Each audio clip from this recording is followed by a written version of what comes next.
Can you hear that?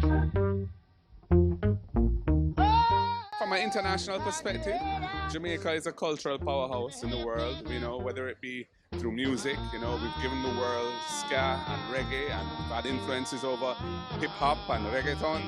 So we're a significant player on the world stage in music, in sports. We're, one of the powerhouses in sprints.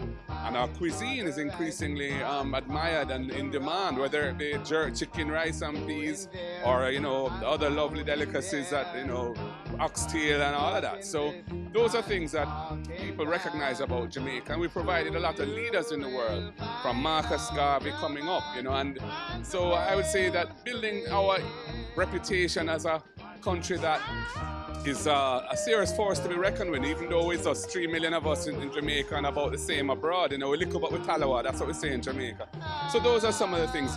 Back home in Jamaica, in terms of achievements, we've had, significant transformation of the country. We have many challenges still. I mean, things are quite difficult, but at the same time, when we look over the 60 years, you'd have to say we've made tremendous progress in terms of educational opportunities and just the way in which the society has evolved from a colonial society into an independent nation where all Jamaicans have a place. And there's more work to be done, but we've made tremendous strides over that period.